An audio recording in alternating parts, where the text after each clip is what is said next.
Pernah nggak terpikir kalau lambang sebuah negara bisa mengandung cerita kontroversi? Nah, kita tahu setiap negara pasti kan punya bendera, emblem, simbol kebanggaan. Tapi bagaimana kalau ternyata simbol itu dianggap curian? Nah, hari ini kita akan bahas beberapa fun fact tentang Israel dan juga kenapa lambang negaranya disebut-sebut sebagai simbol hasil curian. Jadi bukan hanya tanah yang diperebutkan atau juga yang dicuri, tapi bahkan identitas visual negaranya pun penuh dengan kontroversi. Banyak yang bilang hasil curian. Penasaran? Yuk kita bongkar sama-sama. Sejak Israel berdiri di tahun 1948, salah satu tugas pertama pemerintahannya adalah menentukan identitas nasional. Apa bendera yang dipakai dan lambang negara seperti apa yang akan mewakili mereka di dunia internasional.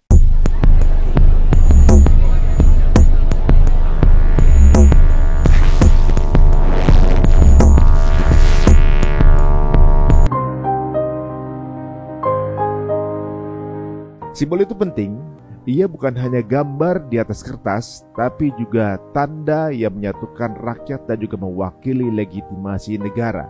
Tanpa simbol, negara serasa hampa. Maka gak lama setelah deklarasi, dibukalah sayembara desain lambang negara. Ratusan orang ikut serta, tercatat ada sekitar 450 desain dari 164 peserta. Idenya beragam, ada yang menaruh bintang, ada juga memakai shofar, ada juga yang mencoba membuat simbol modern. Tapi dari sekian banyak pilihan, akhirnya pemerintah Israel menjatuhkan pilihan pada sebuah simbol kuno, menorah.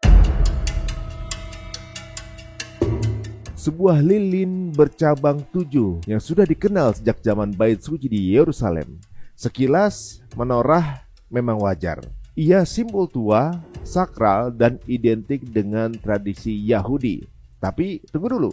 Menorah yang dipakai sebagai lambang negara Israel ternyata bukan diambil dari peninggalan arkeologi Yahudi asli, bukan dari sinagog kuno, bukan dari Bait Suci, bukan dari mozaik prasejarah, melainkan dari sebuah monumen Romawi yang berdiri di kota Roma, yaitu Ark of Titus. Ark of Titus ini dibangun 2000 tahun lalu. Tujuannya sederhana, merayakan kemenangan Romawi atas bangsa Yahudi. Relief di lengkungannya memperlihatkan tentara Romawi membawa barang-barang rampasan dari Bait Suci Yerusalem setelah dihancurkan pada tahun 70 Masehi. Dan salah satu yang paling jelas terlihat di sana adalah menorah. Menorah besar diarak di jalan Roma sebagai bukti kemenangan Romawi dan juga kekalahan total bangsa Yahudi. Artinya, menorah di Ark of Titus adalah simbol penghinaan, simbol kekalahan. Dan anehnya, justru dari relief itulah Israel mengambil desain menorah untuk dijadikan lambang resmi negaranya. Begitu keputusan itu diumumkan tahun 49, protes langsung bermunculan. Banyak reba yang menolak. Mereka berkata, mengapa kita harus mengambil atau juga memakai gambar menorah versi Romawi? Itu bukan simbol kemenangan kita, tapi simbol penghinaan atas kita. Arkeolog juga menyoroti masalah otentisitasnya. Bentuk dari menorah di relief Titus berbeda dengan menorah yang diyakini asli. Ada perdebatan apakah menorah asli kakinya berbentuk tripod, bukanlah kotak seperti di relief Romawi ini. Jadi secara historis pun dianggap tidak tepat. Lawan politik Israel menambahkan kritik yang lebih pedas dan juga lebih keras. Mereka berkata, Israel bukan hanya mencuri tanah Palestina, tapi juga mencuri simbol dari bangsa lain. Bahkan lambang negaranya pun bukan asli. Narasi ini sering dipakai sampai sekarang untuk menyindir. Kalau identitas resmi saja hasil pinjaman, bagaimana dengan klaim politiknya?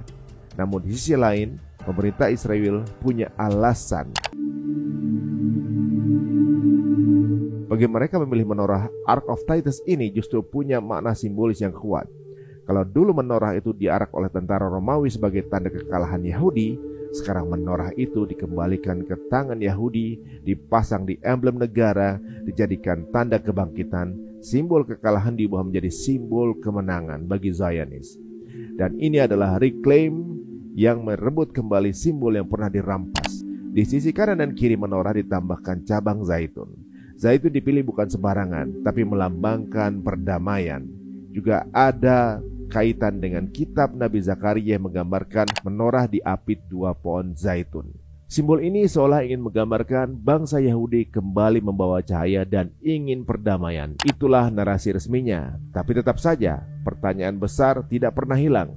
Mengapa harus memilih versi Romawi?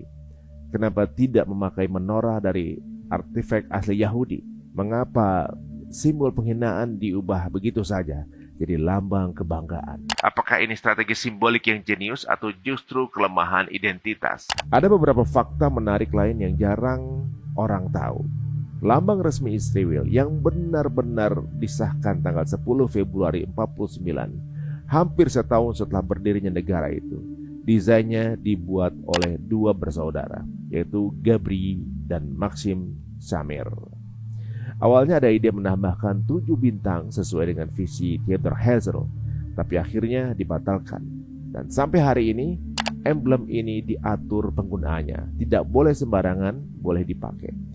Hanya institusi resmi yang bisa memakainya. Artinya, lambang menorah versi Ark of Titus ini bukan sekedar dekorasi. Dia dijaga dan diberlakukan sebagai simbol sakral negara.